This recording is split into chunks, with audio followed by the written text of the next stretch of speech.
Welcome to the Be Bold podcast. I'm Beth Whitman.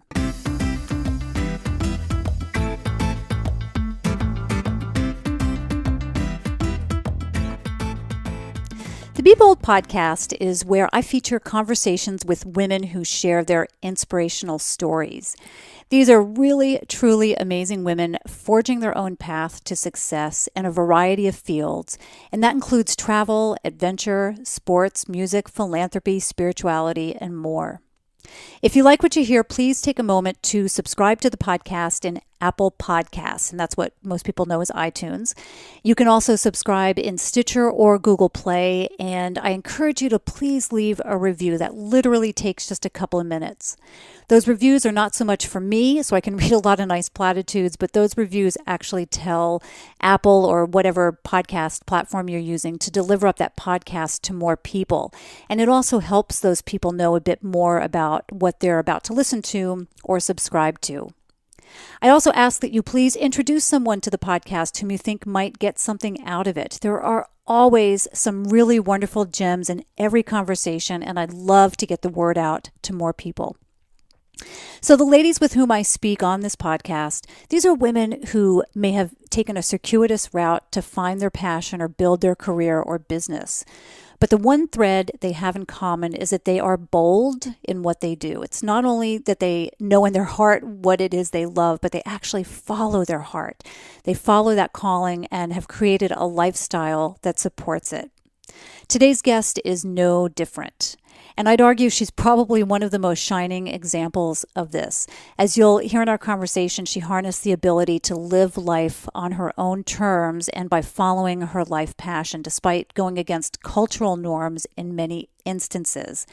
Naomi Wachira is a Kenya-born musician who now lives in the Seattle area. And I first became aware of Naomi when I attended a house party / fundraiser that featured the band Makumba. And those folks are actually from Zimbabwe. Naomi didn't perform that night, but I couldn't help but notice her presence.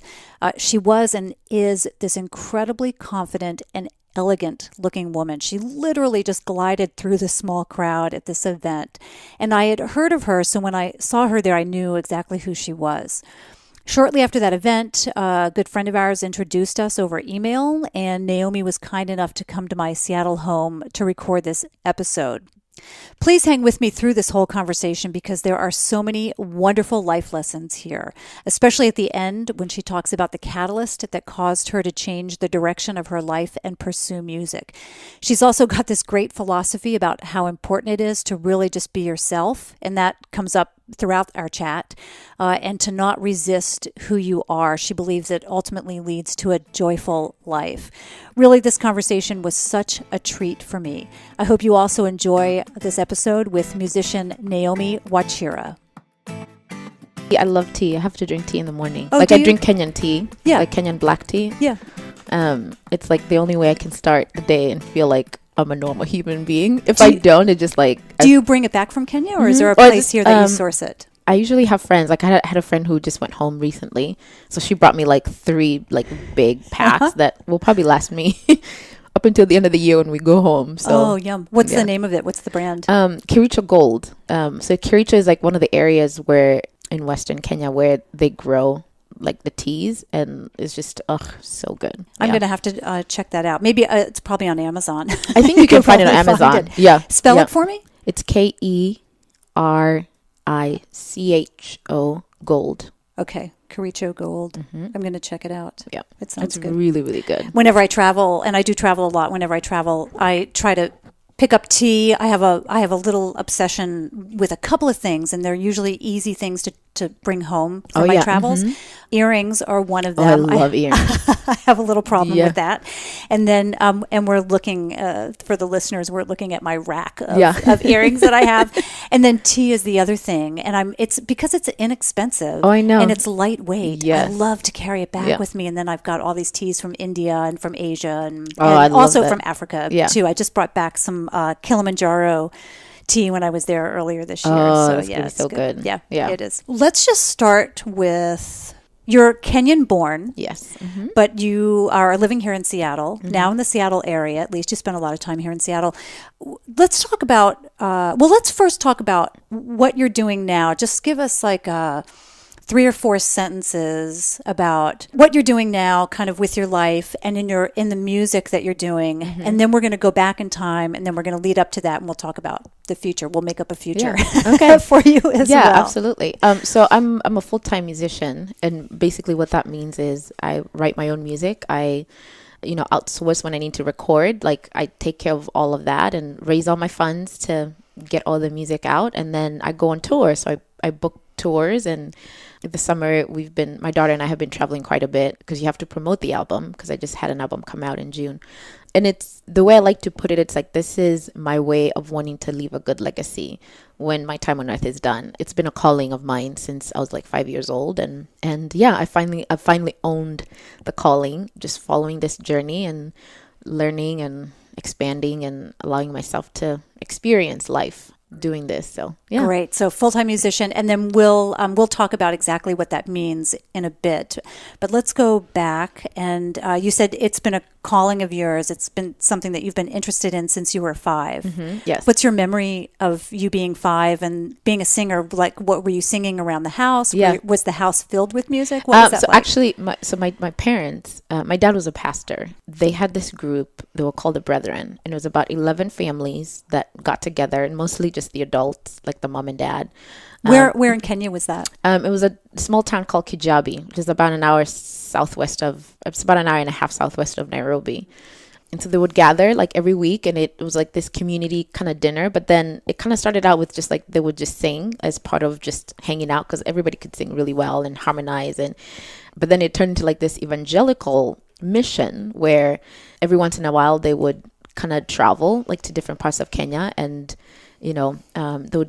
somebody would preach, like my dad would preach, and then they would have the choir. I was like the only child that was allowed to be part of this choir. And for some reason, it never occurred to me until like when I started pursuing my career, and I'm like, Mom, why was I the only child that was in this choir? Yeah, and she why was were like, you? well, because everybody heard your voice, and they're like, this girl has to sing. No kidding. And the only, like, I remember the particular, I actually have a picture, and like that's when I always get my memories from. It's like, I have this picture of me with the adult, and I'm in the middle, and I'm holding a piece of paper, and the sense that I get is like, this is where I'm supposed to be. And it's like peace and home and just calmness. Like, I feel like everything else when I walk out of the stage is just like chaos, and like when I'm on stage it's just like very calm. And I think that's when I knew I was like, this is what I'm supposed to do with my life. Like, this is it for me. And that's going back to when you were 5. Yeah, you had like that feeling. Just that feeling of like, this is what it's like, that's what I felt, is like, this is what I want to do. This is what I'm supposed to do. How long were you singing with that group? I'm not quite sure how long I did it for. I would say like maybe a couple months or about a year, maybe. Okay, so not a long time. This wasn't for 5 or 10 years. No, you were singing with them. No, it was not very long. It was just a very short time, but it was strong enough to like leave. The experience was like strong enough to leave like that just memory in me. And when you stopped singing with them, were you singing elsewhere? Yeah, I mean, I'd sing around the house, and obviously I sang at church. Although it was like interesting, like the other memory I have is, I must have been in maybe seventh grade, because I think after that, like, I just kind of sang at home, like, accompanying the radio or whatever. And then the first time I ventured out solo, I sang at church, and I remember I got up and I stood up and I looked in the crowd, and I just like freaked out, and I started crying. And my mom had my cousin used to live with us. One of my cousins used to live with us, and my cousin came up and she was like, I'll help you. And so she stood with me and helped me sing the song. Oh, how sweet. I know. But that was like the first memory I have of like me trying to sing by myself. Do you remember how old you were then? I'm trying to remember. I must have been like in 4th or 5th grade. So yeah. what, that's 9 or 10 9 or or so? 10. Yeah. So it's a couple years after. Yeah. Like, So you had your first like stage fright. Yeah. And I was like, I just started crying. It was just like emotion just like overtook me. And now it's interesting because I still have that happen, but in a very different way. Because it's just like, it's almost like this sense of connection with what I'm doing that like I just get really emotional, but I'm able to control it now more. Like, or at least I can kind of sing through. Like, but you're not scared now. No, it's not scared. Okay. No, I mean, I still get nervous. I really always get nervous before I perform, but it's not like that fright of just like, I'm stumped. I can't move my mouth or anything like that. Yeah, but that was the first attempt at like going solo. And so you're in 4th or 5th grade singing and starting to sing a little bit solo. And were there other experiences after that into your teen I think years? after that I just I freaked out after that because I didn't really sing in front of church after that unless like it was a group. And then I went to high school. So I went to boarding school most of my life. And when I was in high school, the first time I ever wrote a song, I was 15. The teacher never showed up to class for some reason. And, you know, in Kenya, like the way systems are, it's like when the teacher doesn't show up, the class has to be quiet. Like there's no talking, nothing. Because, you know, you have a prefect or like a class monitor. And like if you're caught talking, like you get punished for whatever. And so I picked up my Bible. I'm just going to, you know, ruffle through it and whatever. And I started hearing this melody in my head. Like I'd never heard this melody before. And I was like, am I going crazy? Is something wrong with, like, I literally thought something was wrong with me because I just kept hearing, and it was like very strong. Like I just kept hearing this melody over and over and over again. So I picked up my Bible and I just flipped it open and it opened to Psalm 121. And so I started singing that psalm to the melody that was in my head. And I just kept singing it over and over and over, like through the entire period, which is like 45 minutes. Just kept singing it over and over and over again. And when I was done, I was like, I think I'm going crazy. Like, because I'd never thought about like that people actually write music, or it had never occurred to me how people write music. Or I thought you had to be like, you know all the technical aspects of notes and all that. So I called my friend. And I was like, I don't know, something is wrong with me. You really thought you were going crazy. I really thought something was wrong with me. And so I called my friend and I'm like, so this just happened. I heard this melody and I put it into words and this is what came out. So I sang her the song and she looked at me, she's like, oh my God, Naomi, that is absolutely beautiful. So she went and told everybody. And within, I think, a week or 2 weeks of that, everybody was like, can you please sing us your song? I mean, it was just like insane. You still know the song? I know parts of it. I don't remember all of it. But I think it went something like, I lift up mine eyes to the hills. From where does my help come from? My help comes from the Lord who made the heavens and earth. That's all I remember. But wow. Yeah. that's all that. Yeah. So it, like within a week, I was like being invited to sing at like the student gathering, like all the students would be there and it was just me. And this time around, like I had more confidence. And so that started this whole new journey. You were getting a lot of positive feedback at that point too. Yeah, a lot. Everybody was just like, how did you do that? And I'm like, I don't know. It just came. And I just started writing. Did you start writing more after that experience? After then that, you it's thought, just okay, like, this is after that, like melodies would just kind of just kept pouring in my brain. And back then it's like I thought I wanted to be a Christian artist, and so like a lot of my music was very Christian based. And so for the next, like throughout my high school career, like I probably wrote like 300 songs, and I had this book that I just wrote.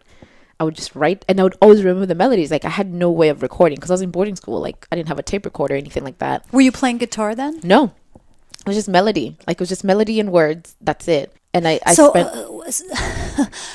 So you had no way to record it. You weren't like classically trained, or you weren't trained as an artist. So you didn't sit down and actually write out the melody. No. You wrote the words because you could write that, and then you had to remember all the music. I just had to remember the melody. Was it easy for you? Yeah, it was so crazy because it's like a lot of times, like every once in a while, people would look at my book because I had this. It was probably like 3 books that I'd put together, and I'd written all the words out. And every once in a while, my friends would come up and they're like, hey, can we get your songbook? And so I'd open it up and they're like, sing this one. And like, I'd be able to like sing all of them. And it was just like really surprising that I could remember them. And then that book got stolen. I don't know what happened. And then as soon as it got stolen, I forgot all of it. Yeah. And were you heartbroken?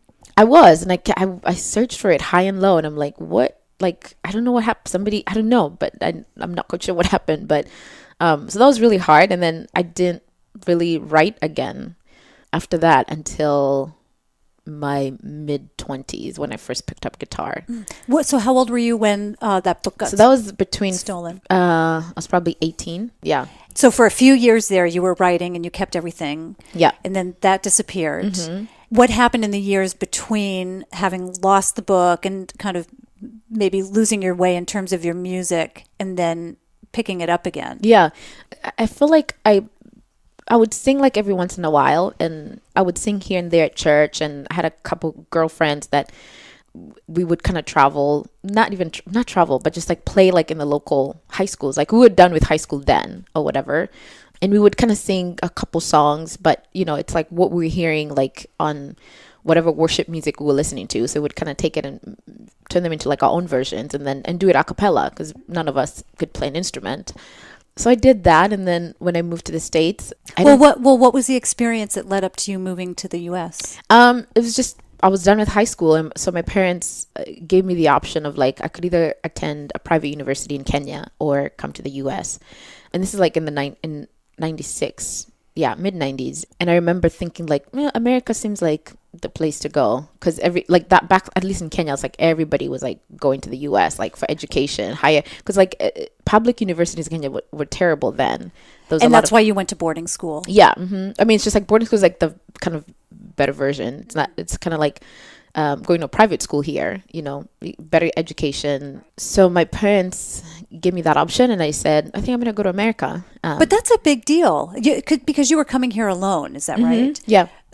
Was there a lot of angst about that, or were you just No, really it was just normal. Like, it was normal because you had so many other friends who were doing it. Yeah, I knew a lot of people. Yeah, who were doing I knew a lot it. of people who were doing it. So it was normal that way. But also, I spent so much time away from home that I was so used to just being on my own and just kind of figuring things out. I mean, obviously, going to a whole other country was just another level of independence. And so I never remember. I mean, I was anxious, but more about like, what is this going to look like? What's this going to be like? And being so far away from home. So you came to college here. How did you pick your university? So we kind of looked through, it kind of started out, my dad was like, I think you should do broadcasting. Because he'd always said like, you have a good public speaking, teaching kind of voice and just your personality is really good with that. And I was like, oh yeah, I think you're right. And so it started out with that. And so we kind of started looking at colleges that offered broadcasting, and we came across it kind of came down to two colleges, and both were in Illinois. There was Moody Bible Institute, and then there was Wheaton College. Wheaton College was great, but so expensive. And then Moody was equally good, and especially for my conservative family, like they were like, oh yeah, this is a lot along the lines of like, what we believe. And but theirs was tuition free, and so you only pay like room and board, which came to like $7,000 a year. And my parents were like, oh yeah, we can at least handle the first year, and then you're on your own after that, And so I was like, okay, that's how we ended up picking. And is that in Chicago or outside of Chicago? It's in Chicago, downtown Chicago. Okay. So you went from Kenya, where the temperatures are not cold, to Chicago. Yes. Oh my goodness, that first winter. And so back then, this college did not believe that women should wear pants, which is crazy when I think about that. And so I remember like that first winter, it was so cold, and like I had to wear a skirt or, in the winter. And I was just like, I'd never experienced that level of cold before. And I mean, to this day, I do not like cold weather at all. Like, and I'm curious about the logistics. Did you come to the U.S. and then you had to buy your winter clothes? Yeah, or did because it's like you didn't have anything. Yeah, because I mean, I came in the summertime, so that was great, But then as soon as winter hit, and thankfully, like the college that I went to was really great with like international students, and so they would take us to like a Goodwill or Salvation Army, so you can find like inexpensive like winter clothes, and so that's kind of like how I started preparing, and after a while, by the second year, you're like, okay, now I know what to expect, but I still hated it. Like the cold. Yeah, it was just, I mean, in Chicago, it's got like that chill, because of with like the wind. yeah, because of Lake Michigan. And that was just brutal, Yeah, so that was interesting and crazy. Did you finish up school there? I did. So I graduated 4 years later. And were you singing at all during that time? Not really, no. I mean, I would sing every once in a while, like kind of fun thing, but nothing like serious. Like I'd all but like completely forgotten, like just like suppressed, like everything that I knew of what I was capable of doing, what I was, Oh, actually, at one point, I think it was like my sophomore year, because they had a music major, and my roommate was a music major, and I was like, oh, maybe I could switch and learn music and like actually learn music the proper way or whatever. And my gut was like, nope, not even. Like it was just such a strong no that I was like, okay, well, I guess we're not doing that. Because you didn't want to be confined to the stricter way of learning music, or because you didn't want to follow music at that point?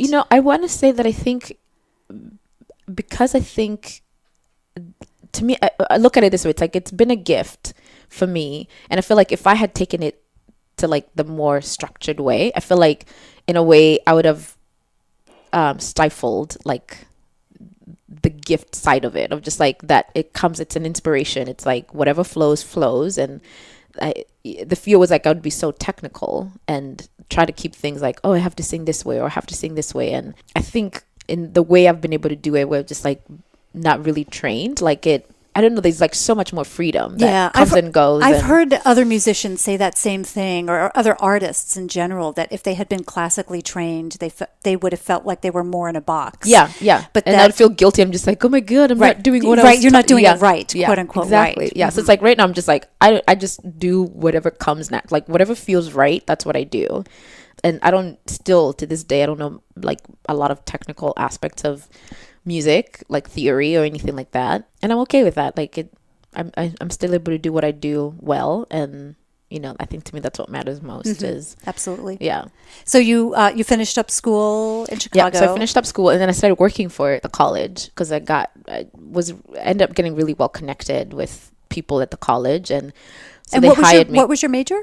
Was it actually broadcasting? I did communications. Yeah. Okay. So communications with an electronic media emphasis. And because I didn't know what I wanted to do at that point. Like I was just like, I'm just going to work here for a bit, before I find my way.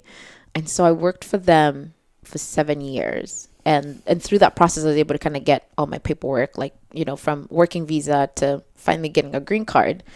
And this was never my plan. It was just, this is kind of what was happening, is I just allowed life to be life. And I think it was like I graduated when I was 23. So 2 years later, it's like I hit my first like major sort of like depression.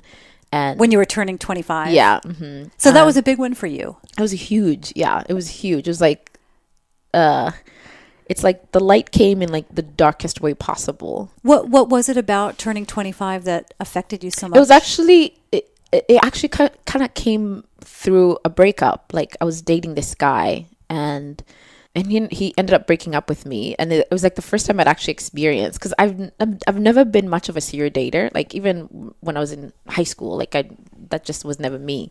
And so this was like the first time like somebody had broken up with me, and for some reason it just hit me in a way. It almost like it's like everything that had laid dormant in me, like what I would call the shadow, sort of just kind of bubbled up to the surface. And I think for the first time in my life, I started asking, who am I? And what are you doing here? Because I think so much of my life had been, living according to my parents' plan. Like this is what they wanted me to do. This is what they thought was good for me. And even though they were living in Kenya and you were in the US, you still felt that kind of pressure was still, with them. Yes, absolutely. And that was the first time I started getting like having that separation of like, literally like separating and from them and like starting to have my own voice and starting to, and I think that created so much tension in me, because I've always been like the good girl, like, I always do things by the book. I always follow the rules. And were you starting not to follow the rules at that point? Yeah, because I was starting to feel like, I don't know that I actually believe that, or actually I don't know if that's how I think, or if that's what, that if that's how I want to understand the world. And I think those things had always been in me, but I just learned to just be like, nope, you put a box in it, Can lock it up. Can you give an example of something that you thought, boy, I'd like to go this way, but I've got this family pressure to behave another way? Well, one of the things for me was also about my faith. And like, even when I was like a little child, like I always had this bigger than life idea of what faith should look like, and like spirituality in essence.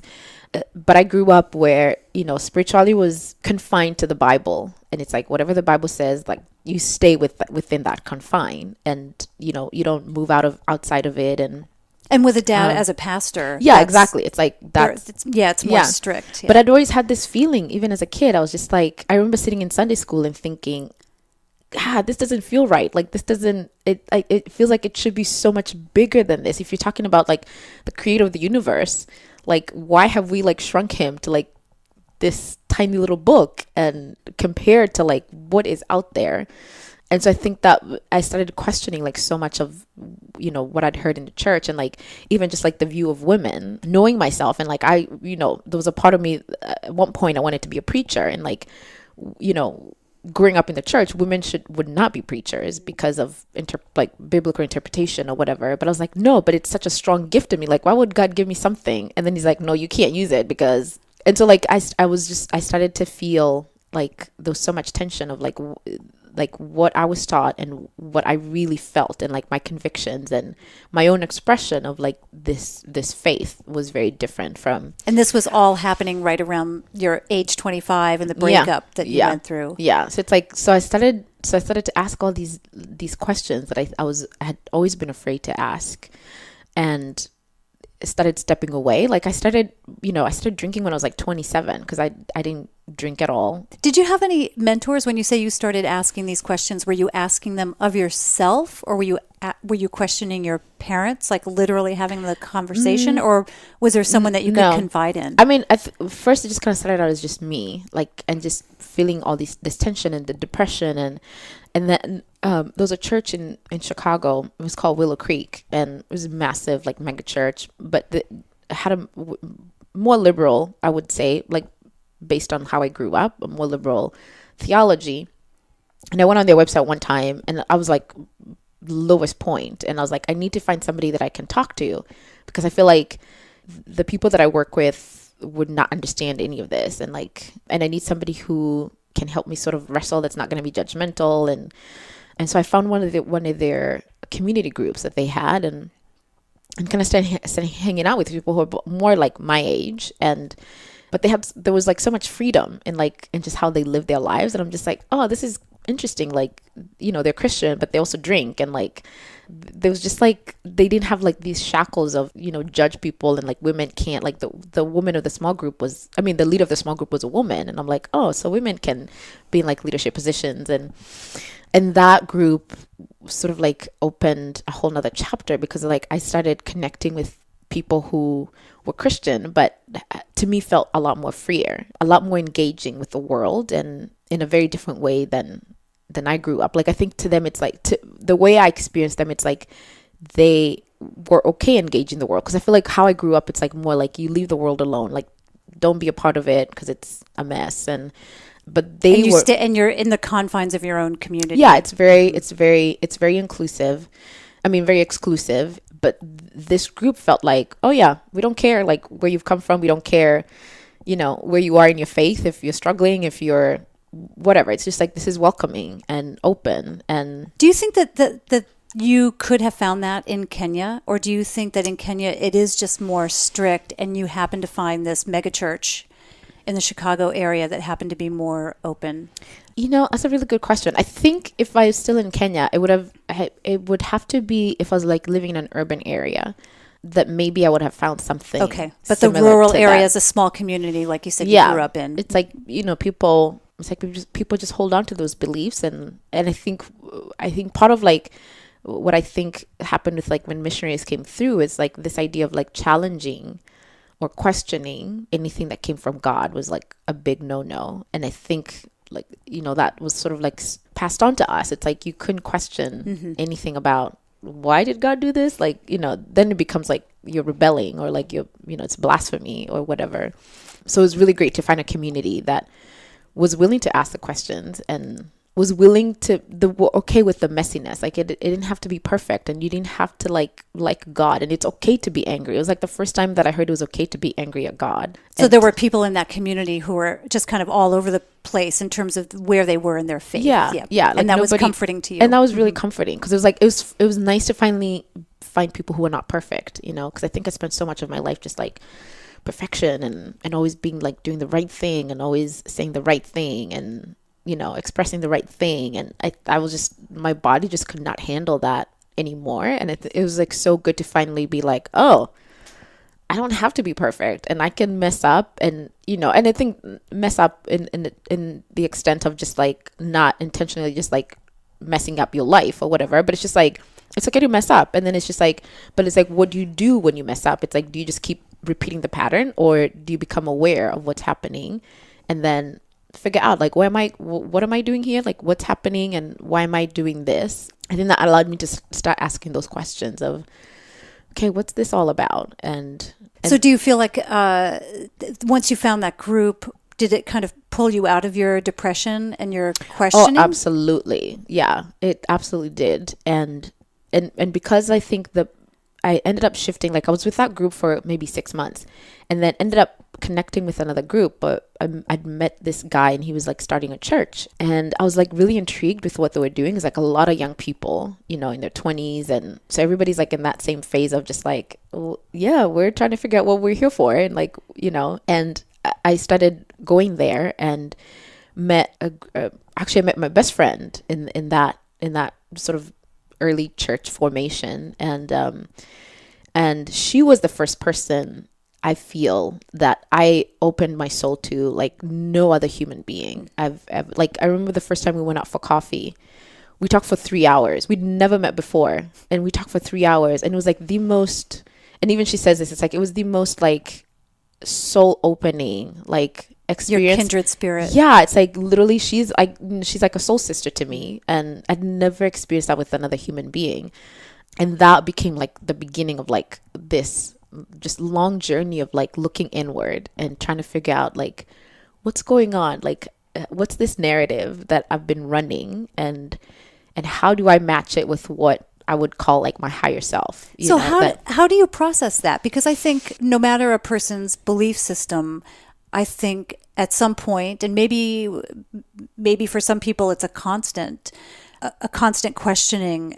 Like, how did that open up to you? Like, what did you do? Were you journaling? Were you just talking to people? Yeah, a lot of journaling for sure. And then when I met my friend Hannah, we ended up, then this church kind of started growing, and then ended up inviting 2 other women because we just loved what we had. Like, we'd meet every once in a while and just like have these 3-4 hour long conversations about life and about things that we'd never talked with anyone.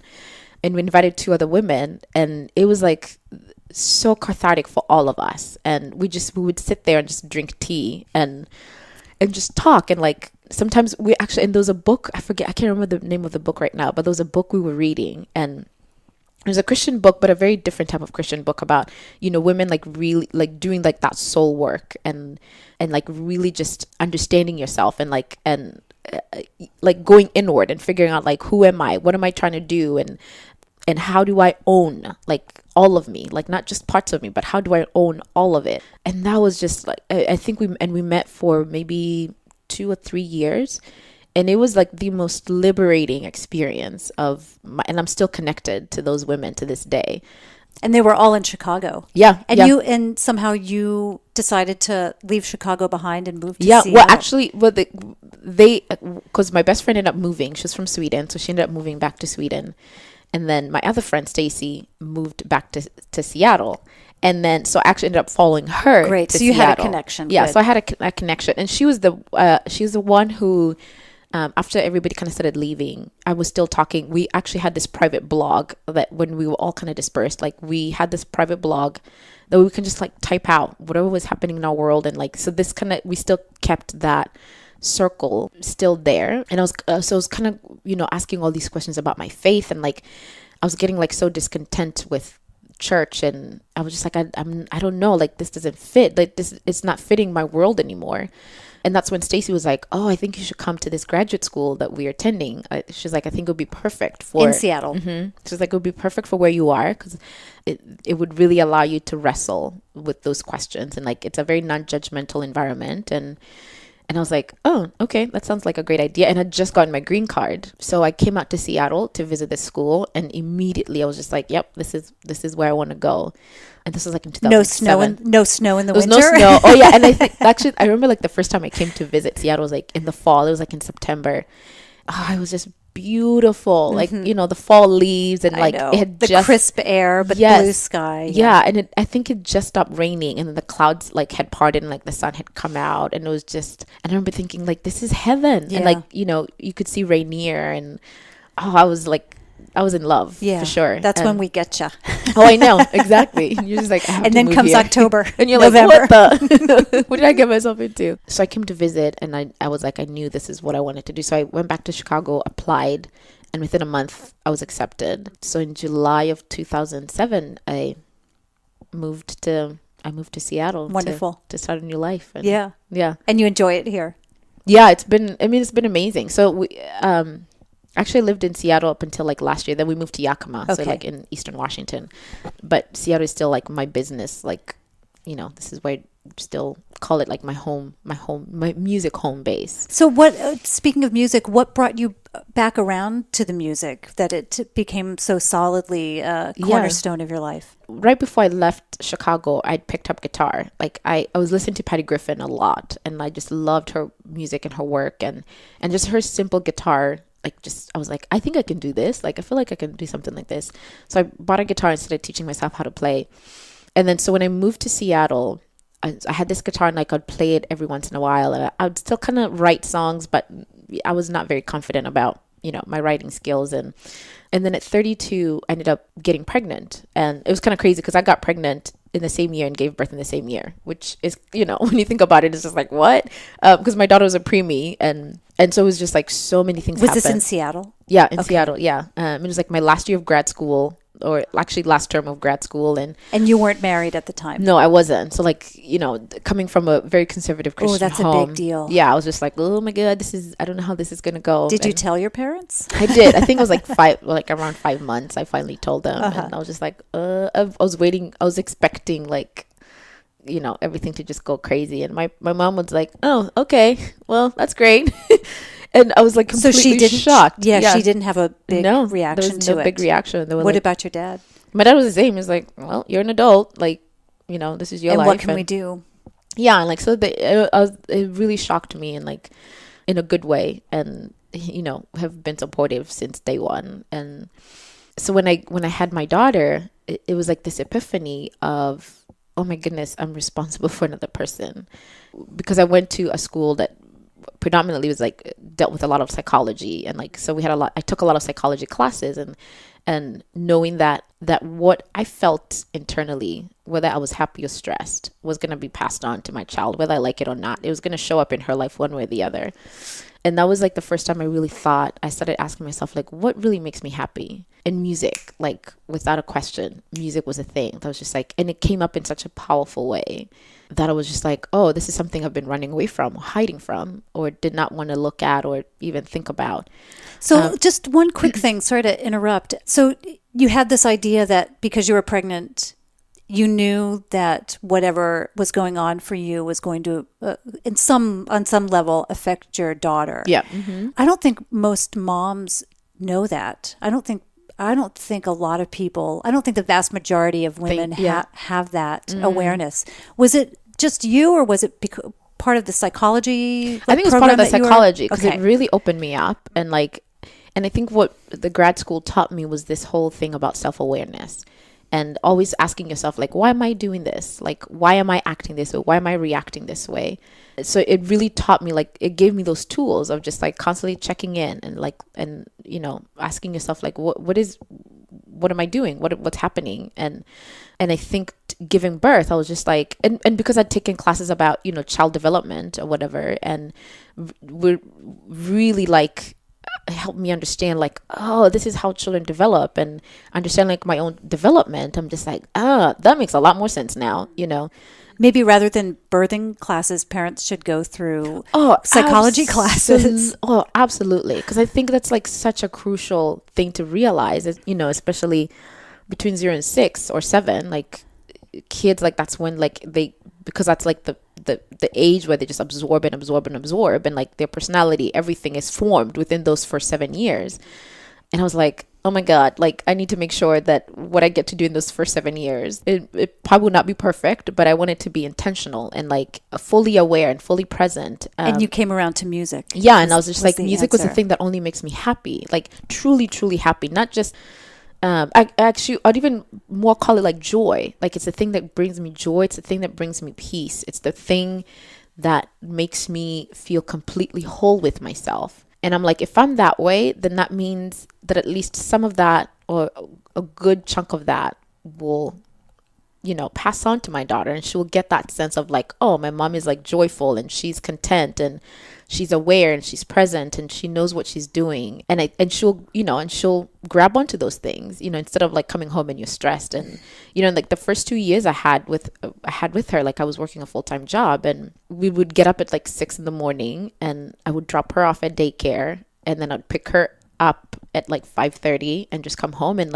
it was like I hated it because I'm like, no, this is not, I don't want to live like this. I'm just like that, like the only time I get to see her is like in the morning and at night, and both times I'm like stressed out because I'm like, we gotta get ready for work, I gotta get ready to take you to daycare, right. And I gotta cook, I gotta have like some me time or whatever. And I was like, no, this is not, I don't want to do it this way. And I think that's when music like started like even kept pushing more, like, okay, but it didn't make any sense because I'm like, how am I gonna do this? Like I'm a single mom. How are you gonna, you can't make money in music. You can't have a career. Exactly. It's like the arts are not where people make money. Right. It's like the free thing that people just give away. Was that the story that you told yourself, or was that the story that other people told you? Oh, it's a story that I was told and ended up believing, that I'm just like, believing, but not fully believing, because I'm like, well, you've got all these artists that are millionaires, and like, that. So I'm like, it's possible. Well, what made you think that it was possible for you? And I know you're on the way up. Yeah. But what made you think then, and what makes you think now that it's a possibility? Well, so when I first recorded my first EP came out in 2012, and it was just 3 songs on there. And this was like me testing in the universe and saying like, okay, I'm going to respond to this, and I'm kind of half doing it because I'm still working a full-time job, but I'm going to do this. And then you show me what you got or whatever. And world. I remember, and I think, show me what you got, world. Like, let's put it out there. That's I'm just going to see, and see how's it going to be received? Like, are people going to like it? Are people going to be like, what in the world is this? And like one of the first, like sort of like the first affirmation was, this is like before Kickstarter was like a big thing. And what I did is like, I just reached out to all my friends, and I'm like, hey, so I'm thinking of putting together an EP. I think I needed like $3,000 to, for studio time and that kind of thing. Yeah, and to pay the producer and things like that. And I was like, if anybody would like to chip in, like, send me money. And ended up collecting, like, I think within a week or maybe a couple of weeks. I can't remember. And I was like, oh, okay. I guess this is actually happening now. Darn. Now I have to actually follow through. I was just like, oh, now I actually have to follow through. And so I did that, and then I recorded the EP. And in the middle of all of that, I had connected with Damien Gerardo, who's like very popular, like folk artist from Seattle, has like one of those like cult followings, and he had actually seen me at an open mic once. And this is what he tells me afterwards. And he was just like, I was so blown away. Like, I'm just like, what? How is she like still not like big or whatever? And he was just like, I just loved you from that first time that I saw you. And he reached out to me and asked me if I could open at one of his shows. And I was like, okay. So then I ended up like releasing my album, at his show. It started getting like really good responses or whatever. And like, it's like the universe was like, okay. And then I started getting like invites to like go sing. And I'm like, what is happening? Like, people like, hey, come do this event, or come to this event. So it started taking over your life. Yeah. It started becoming like, I was working full time, but like the other time I spent doing interviews about what I was doing. And then I think it was the summer of 2013. Seattle Weekly, I didn't even know this. Like, I'd met with like their editor, and I just thought we were having coffee because she was just like, I've been hearing your name quite a bit lately. And she's like, I'm just so curious about who you are. And so we just sat down and had coffee, and they took some photos, and I'm like, oh, okay. Like, forgot about it. And then till a month later or something like that, I see my phone was like blowing up, and they're like, Naomi, you're like on the cover of Seattle Weekly. And I'm like, what? So I open the paper, and like there is me on the cover. And you had no idea. No idea. And they named me like best folk singer in Seattle. And I was just like, whoa. Okay, that changes the game completely, and those were like the things that kept affirming and that kept like saying, okay, like clearly this is something that I can do. And then I just started, and then even just things like learning how to like build my own website. Like the first time I did my website, I had paid somebody because I was like, I don't know how to do this. And then when I needed to update the website, I'm like, I can't afford paying like $700. Right. Each time you need a few changes. Yeah. So I was like, okay, we got to go to work. And so I started researching of just like, what's the easy way to, build a website. And what year was that? This has to be in 2014. Okay, so just a few years ago. Yeah, things have gotten so much easier just over the last 5 years or so. Like, it's so easy. And I was just like, and I think those are the things that, again, it's like all these things that I never knew I was actually capable of doing and being. Saying yes to music opened up just a whole nother world of like, I'm a businesswoman now. I'm also an artist. I'm a mother, and being able to juggle all those worlds. And it's not always perfect, but those are the moments that I'm just like, I can do this. Like, I can do this. And it's just even now, like, I just released my second full-length album. What's the title of that? Song of Lament. Now it's like the reviews that I'm getting, it's like you feel the climb. Like, you literally feel like, I'm climbing. It's like attracting like different avenues and different channels that are interested in covering you. And the fact to me, like, a lot of times things just come to me. Like, I rarely seek, with a campaign, when I released my album, I did hire a publicist to kind of help me get the album out. But what strikes me is it's not that you aren't trying, but it just seems like you said things are coming to you, that it is such a natural fit and you have such a natural talent that people are finding you just because you are following your path. Yeah. And it's just like opening. Again, it's like, like that thing when I did the EP of just like telling you the universe, like, show me what you got. And I think, this has been the universe showing like, oh yeah. And, but also getting that sense of like, we're not even done yet. Like, this is the start. Yeah, this is just the start. And you're really playing by your own rules as well, because you're not, as you've mentioned to me prior to recording, I think it was, that you bring your daughter everywhere.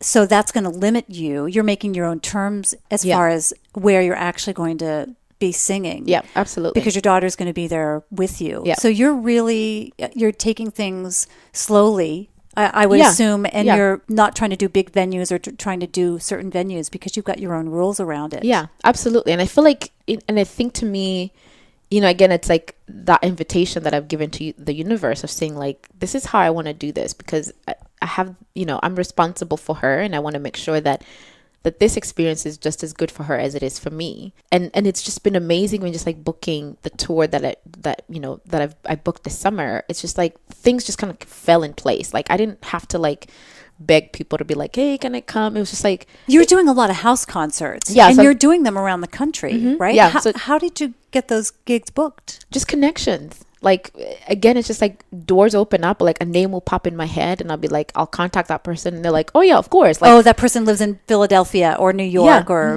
wherever it is. Yeah. It's just like, I mean, that's how everything has worked. It's like these natural connections of like, people just either reach out to me or reach out to them. And they're like, oh yeah, absolutely. Like, no questions asked. We're happy to do it. And I think to me, again, it's like that becomes another like affirmation of like, yep, this is the path you're supposed to be on. Because to me, I feel like saying yes to your calling and saying yes to what your life is supposed to be you become like a clear channel. So it's like everything easily flows instead of just having like, I feel like when you're kind of trying to do things, you're not supposed to be doing, it becomes like blocks where it's just like everything, things kind of get stuck in places and can't like. Well, there's the tension that exactly. happens. And it's like, and it seems like that's what happened to you. It reminds me of what happened to you when you were 25, that you came to a point where there was tension in your life. You kind of weren't sure which way to go. And I think, it's happened to me in work situations or in relationships. And I think it's a normal thing. It's that when we start questioning, there's that tension and that unhappiness. Yep. And then when we finally make a decision, and I see it a lot with people who want to travel to someplace and they're afraid to go on their own. And then there's all this tension. Oh, I need to take time off of work, but I don't have that time. But when they finally make that decision, it's like, like what was I waiting for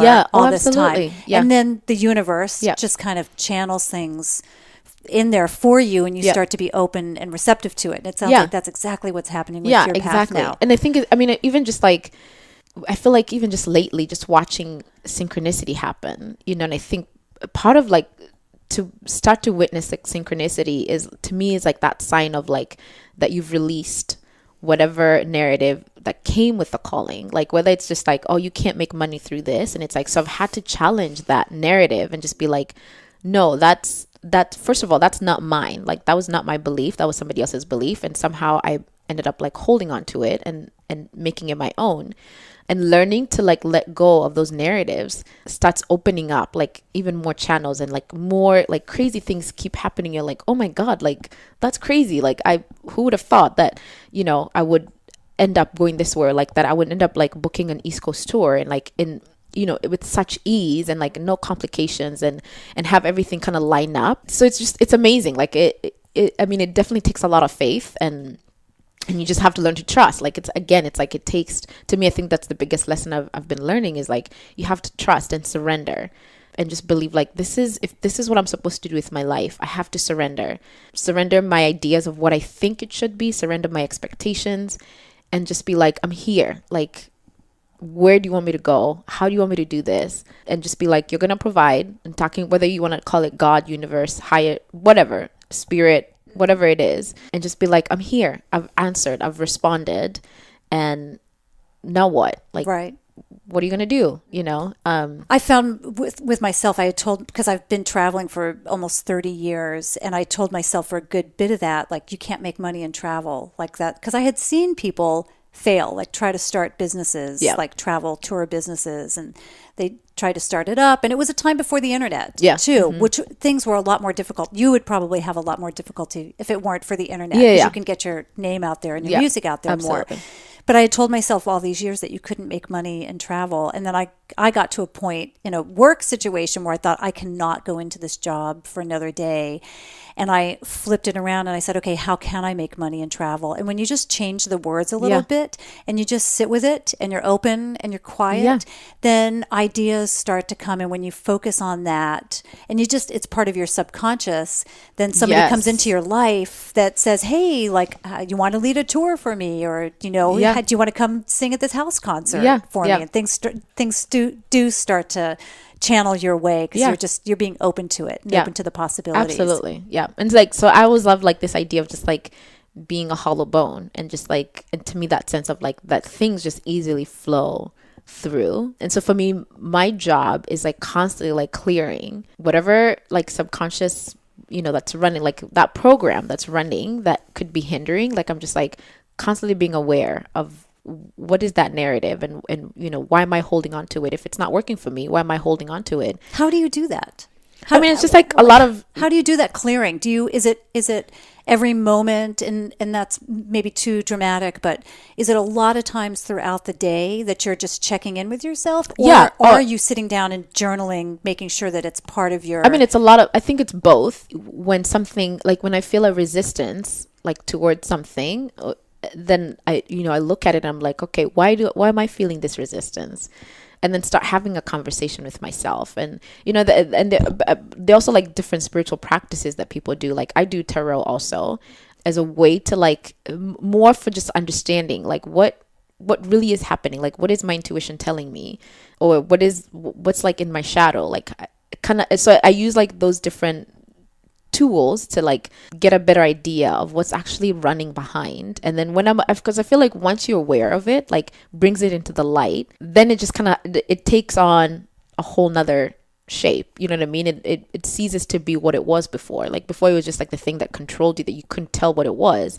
But the minute I bring it to light, I'm like, oh, that's what you are. Okay, now that I know, I can like integrate it into, or just like embrace it and love it. Right. And just be like, right. Understand it and kind of either take the dagger out and get rid of it. Yeah. Or somehow it dissipates. Yeah, exactly. Because it doesn't have as much power anymore. Because I feel like when it's in the dark, it has so much power.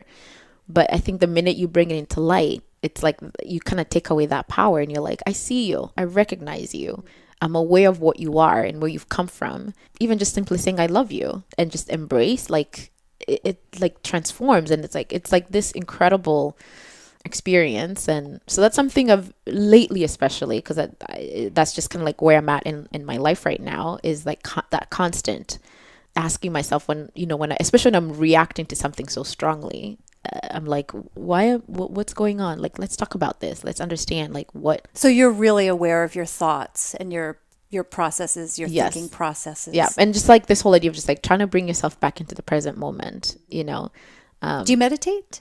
That's something I've been trying to do. For some reason, it's like that's the one part I'm just like that's been the hardest. Because the language that you're using seems like it's coming from a meditator, like someone who is being really mindful. Yeah, I mean, I am mindful, like, but I'm mindful like throughout the day. Great. I'm very much aware, but the hard part has been like just like being able to sit and and just allow yourself to quiet down. And I'm still working on it. It's a practice that I'm still working on. Right. And it doesn't mean, it sounds like you're doing all the quote unquote right things, whether you're sitting for a meditation or not. You're still being very mindful, and you have an incredible amount of awareness and intuition. As you said, you're kind of listening to your gut and what's making you happy and kind of what the right path is for you. And I think even like those, even just like that intuition, if I grew up, like part of sort of my story has been like, I never really learned to trust my voice. And I've always been a like highly, highly intuitive person, but I never developed that gift until my like mid 30s. And now it's like my greatest gift. And it's like, You mean literally your voice, your singing voice? No, like my inner voice. Your inner voice. Okay. Yeah, my inner voice. And it's just amazing. I feel like, lately the more I trust that, even when it doesn't make any sense, like it's just incredible the doors that it ends up leading to, or like the connections I end up making, just because I listened to that voice that said, no, I think you should do this, or you should go here, or you should, you should come talk to Beth. Yeah, exactly. It's just like, it like, I'm just like, oh, okay, now I understand why I needed to do that. And again, like learning to surrender to that even more just opens up like life in such amazing and just really beautiful ways. And do you have any tips for people that are currently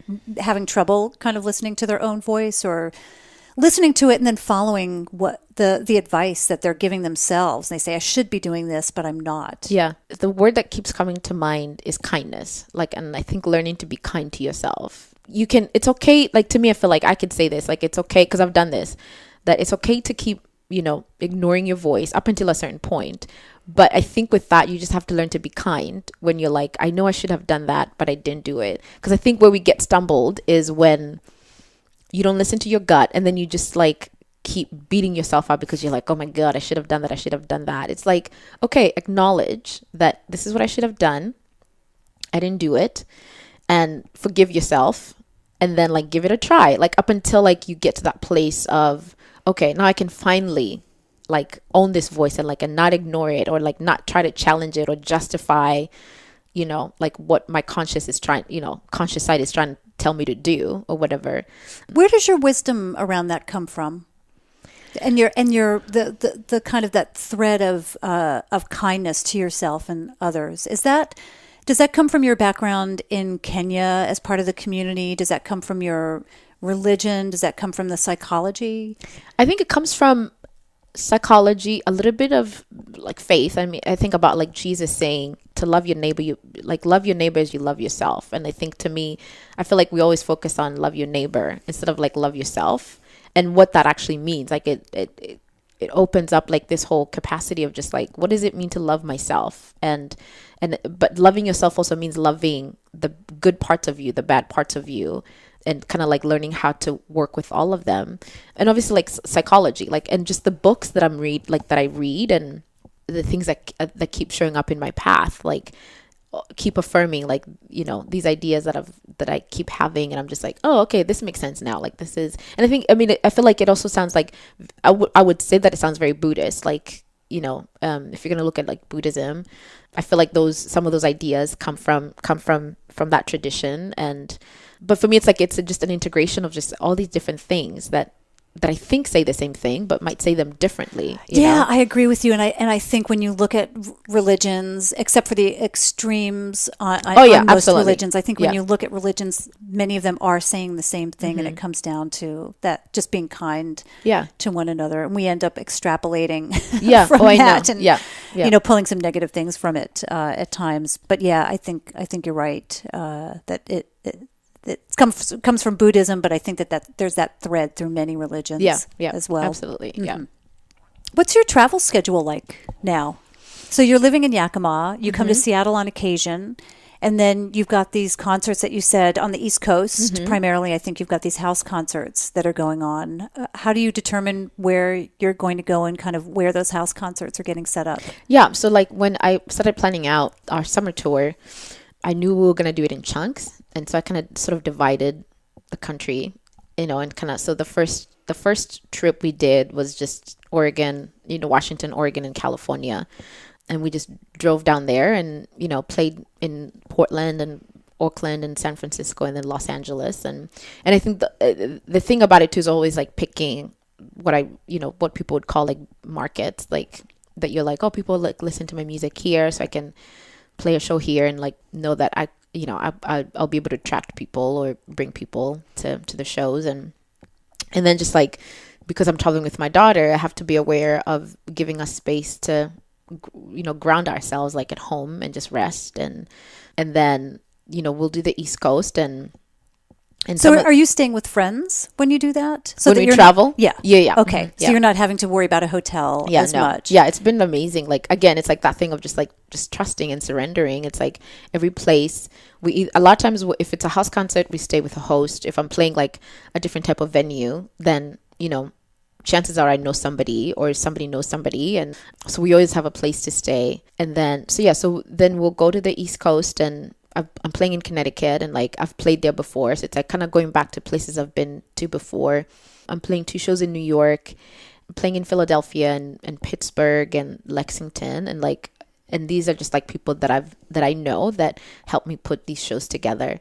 And it's even though it's like 8 concerts, but we're going to be there for like 16 days. So it kind of gives us enough time because I also homeschool my daughter. And so the other aspect of it is sort of having like these educational trips that, you know, like you can learn the history of areas. Yeah, exactly. So it's like, you know, being in New York, Ayanna wants to go see like Statue of Liberty, and, you know, so like that becomes like a lesson of just like what America is supposed to stand for. And, you know, going to Philadelphia, and like there's so much history in Philadelphia too. And so it's like, becomes like what can we learn about this place that we call home, and how can I still make this like an educational experience for her, like that she gets to learn instead of just like reading a book. Like she actually gets to experience like these places, and she gets to meet so many people too. My goodness. So it's been amazing for her to just even watch her, just even from a year ago, like her ability to move from one place to the other. And how old is she now? 7. I'm just impressed with her. Like, you know, we go to like we're in like new places like all the time, and, you know, I kind of watch her. Like at first she'll be kind of shy and not say much, and sort of it's like she's kind of taking in, you know, and kind of finding like her people or whatever, and like then she'll just gravitate to somebody or a person. It's like she'll stay with that person for, you know, and it's just amazing to watch her like learn how to navigate all kinds of people, because we meet so many different types of people, and it's just beautiful to watch her like learn how to just be herself and kind of own her own space and own herself. And so you do the house concerts, and you find these to be financially rewarding more so than playing in a venue. Yeah, I mean, especially because of where I'm at in in terms of just my career, like house concerts are like the good way that allows me to make this sustainable, because when you play a house concert, you, as the artist, you end up keeping, all the money that people pay to come to the show. And then you also get to keep like, obviously all the money from your merch sales, like, so it's like financially way more beneficial. Great. Even though it involves travel and it's okay. It's still kind of balanced. And then the good thing is like, because a lot of times when you play a house concert, you'll stay with the host, so it's like, I don't have to worry about a hotel room. For me, like the biggest expense becomes like renting a car, especially like when we go to like the East Coast, and that becomes like the biggest expense. Everything else is like you're staying with people, and a lot of times people just feed you, and and then the hosts then provide food. I was recently, you weren't playing, but you were at the same house concert where I initially found out about you.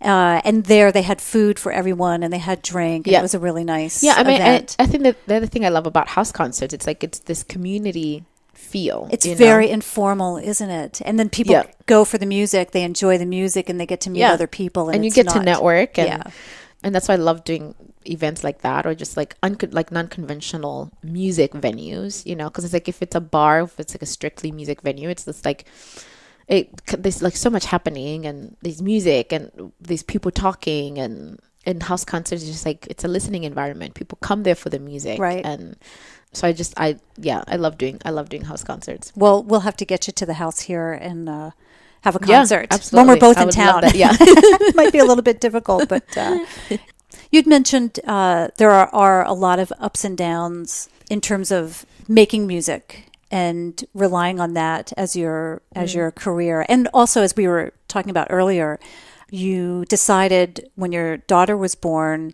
that you wanted to do something that brought you joy, because you knew that was going to influence her. But that is a big leap for someone to say, you know what, I'm going to leave my job behind and I'm going to do what's right for my family here, for my daughter.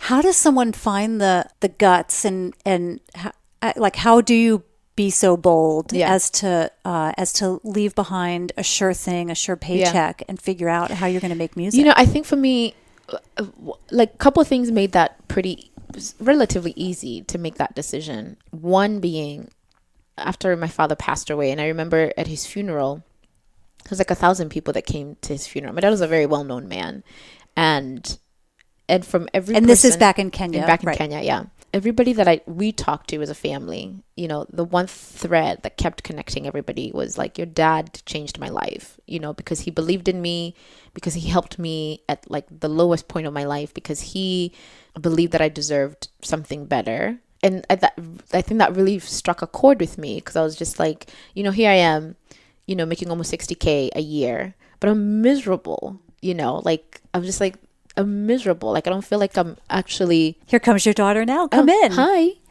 Are you okay? Oh, you're hungry? Oh, we'll find you something. We're going to wrap up shortly, and then we'll find just a little snack to eat. How about that?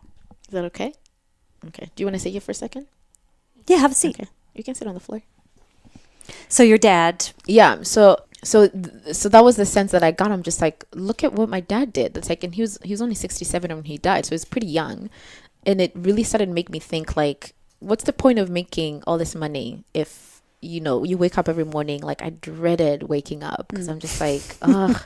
I've been there. I know. I'm laughing because I know that feeling.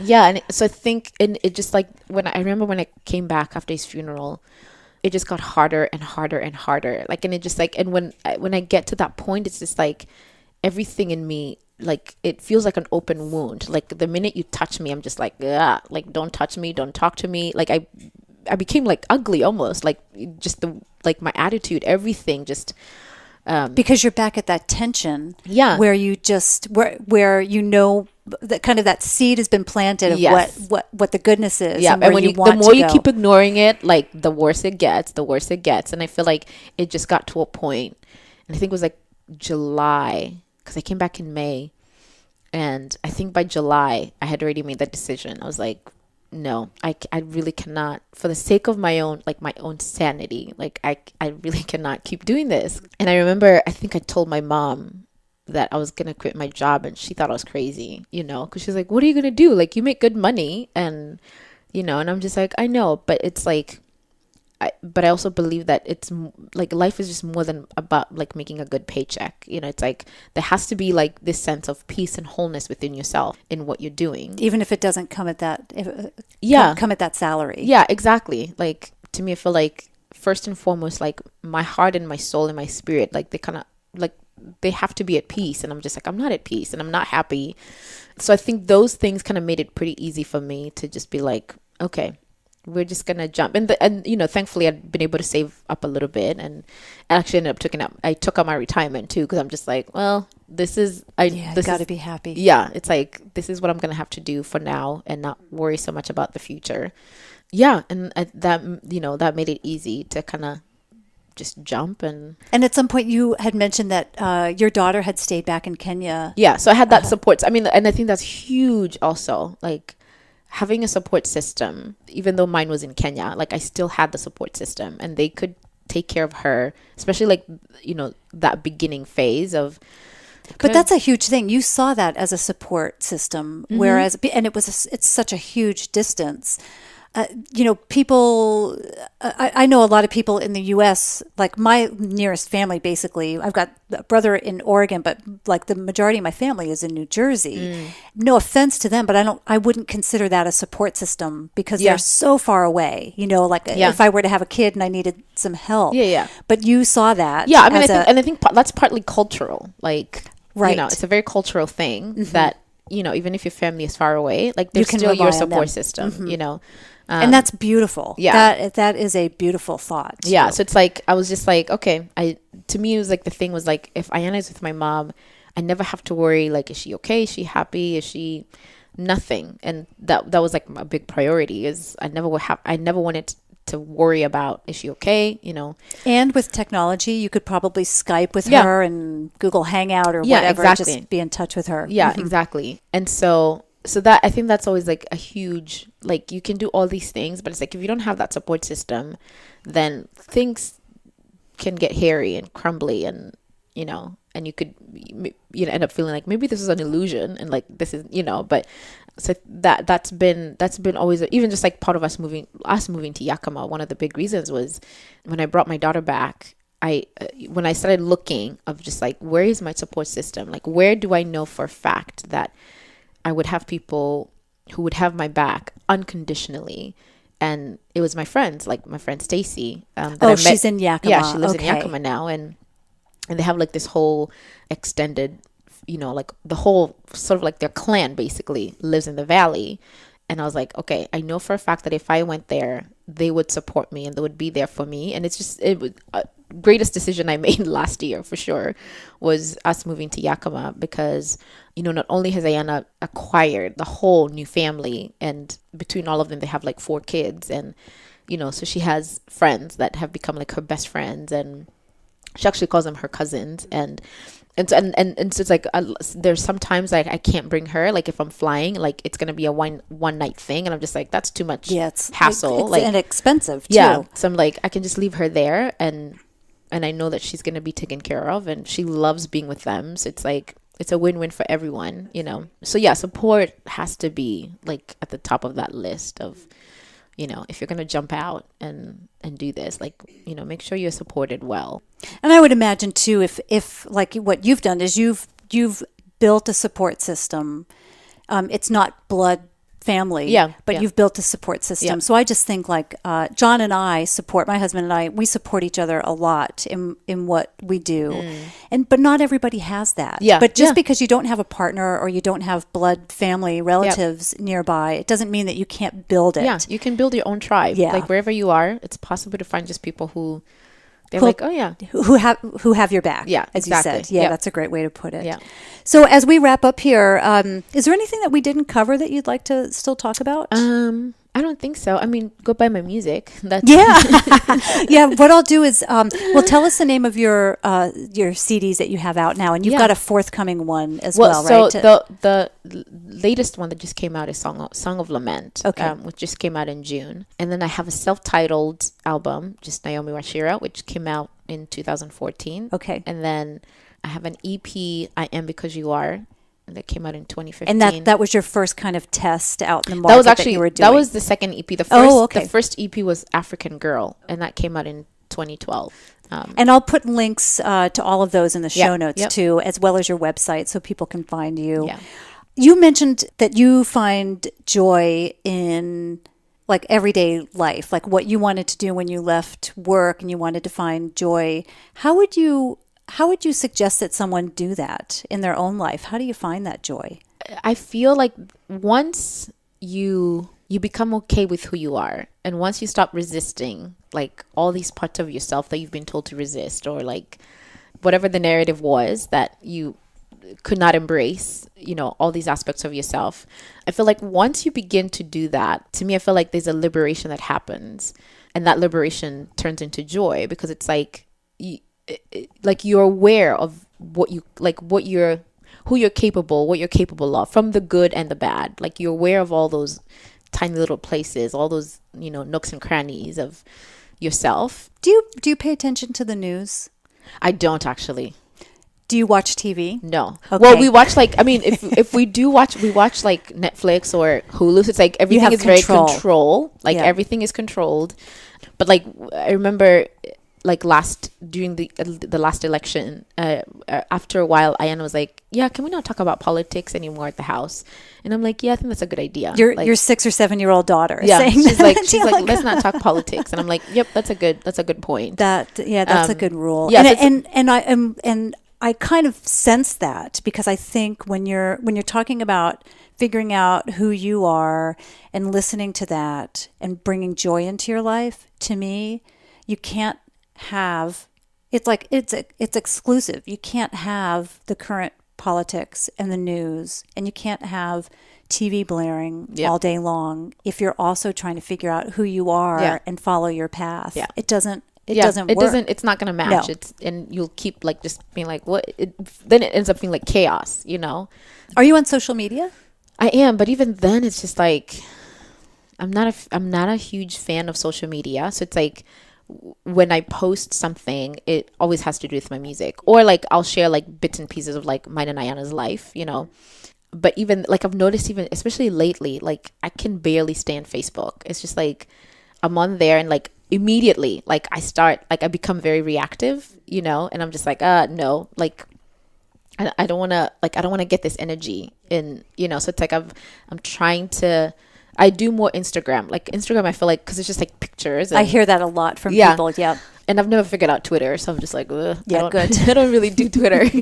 But I've noticed like even just how much time before it would just be constantly like, I even had Facebook on my phone, so I deleted it off my phone. And now it's like sometimes in the evening when I'm just like hanging out and drinking a glass of wine, like I'll kind of start scrolling through, but I've noticed like it rarely does it like uplift me, or like it just, I don't know, it just feels like you're getting sucked into like this. I agree. I've been now walking around the house with a magazine and a book in my hand, so that if I sit down to lunch or I'm just kind of taking a break, that the first thing I do is not to go to my phone and open Facebook, but it's to pick up a magazine and start reading something, or start reading a book that I don't have time for, quote unquote, because I just got sucked into Facebook for 20 minutes. Oh, I know. Like, where did that time go? And you just wasted that 20 minutes. You did. And you know what? It is wasted. It is a wasted Because it's not time. like you walk away thinking like, oh, I feel like refreshed and I feel one with myself. No, it's like you feel more fragmented and like. You do. Yeah. Every once in a while, I'm like, oh, I'm so glad I saw that post by so-and-so. Yeah. Every once in a while. But that's always like the exception. It is the exception. It's not the rule. And so it's just like learning to be okay with like not, like before you always be like, oh, I'm missing out. I'm like, no, I'm not missing out on anything. Well, imagine picking up the phone and calling someone and having a 20-minute conversation rather than the 20-minute scroll, through Facebook before you go, like, that's my response. I'm like, oh my gosh, the time just like totally went by. Absolutely. So, well, having said that, so where can people find you? They can find you on your website. Yeah. So my website is always a good place to kind of start. Great. Because everything is concise there. Right. And you have your calendar, your shows are listed on there. Yeah, and so how to buy my music. And great. if you want to connect me on either the social media, like you can, connect on there. So great. So we'll find you on there. And then one last question for you, because this is the Be Bold podcast. What does it mean to be bold to you? Like, what do those words mean to you? I think for me, to be bold goes back to this whole thing of like owning your life and owning all of it, not just like the parts that you like. It's also owning like the dark parts and the parts that, make you like, I want to get rid of it. It also means this capacity to constantly like look inward and ask questions and befriend yourself in a way. And I think that in a nutshell, like that's what being bold is all about. That's beautiful, because most people don't want to look they want to speak for myself. I want to ignore the negative aspects and the darker aspects of my life. And I think most people do that, but that's beautiful to own that, to think of owning that and accepting it. It's yours. Yeah, it is yours. And sometimes it means like you have to understand where it came from. And if it's something that's not helping you, that's not, then you get a chance to work on it. And I feel like, I don't know. I feel like the minute you start looking at it, then it starts to change, and become something completely different. And Naomi, thanks so much for your time today. Beth. Really appreciate it. I appreciate it too. Let's go get your daughter something to eat. Yeah. Naomi's pretty cool, isn't she? It may not have always been like that for her, but she seems so grounded and so focused in terms of where she belongs in life. I really admire her confidence in terms of that, and it just blows me away. By the way, her website is naomiwachira.com. That's Naomi, Naomi, and Wachira is spelled Wachira. So it's naomiwachira.com. And I'll have links in the show notes to her website and her music online. A reminder that if you like what you hear, please subscribe to the podcast in Apple Podcasts, Stitcher, or Google Play, and leave a review. Those reviews really do help the podcast get more exposure and ultimately will help us grow our Be Bold community. I bet you know a few people in your world who would also enjoy today's episode and this podcast in general, so please do share. Podcasts are a new thing for some people, so if you've got a friend who doesn't know how to download them, take a moment to give them a lesson. You can find out more about me by visiting wanderlustandlipstick.com, and you can find all the show notes there as well. An important note to those of you interested in travel and who's not. While I don't have a tour to Kenya, I do have a tour to Tanzania and Rwanda coming up in early 2019. And that will include a climb to Mount Kilimanjaro, a safari in Tanzania, and then gorilla trekking in Rwanda. And the information for that tour will be posted to the wandertours.com website. And that's WANDER tours.com. And you might want to just shoot me an email at Beth, BETH, at wandertours.com. And just, I can put you on a list so that you're one of the first people who are notified about that. Our tours tend to sell out really quickly, so you usually need to jump on these things really fast. Just last week, I posted our Machu Picchu and Galapagos tours, and they sold out in about 36 hours. We also have space available on our Papua New Guinea tour next September, as well as our culinary tours to Santa Fe and New Orleans. You can friend me on Facebook, and I'm WanderGal on Instagram. Sign up for my newsletter on the Wanderlust and Lipstick site, and you'll receive a series of tips for making your travels safer. I've also started sending out Wanderlist, a monthly roundup of my favorite gear, music, podcast episodes, and other items that I've discovered and want to share. And you generally won't find these on my social media channel, so that newsletter is a special place for that information.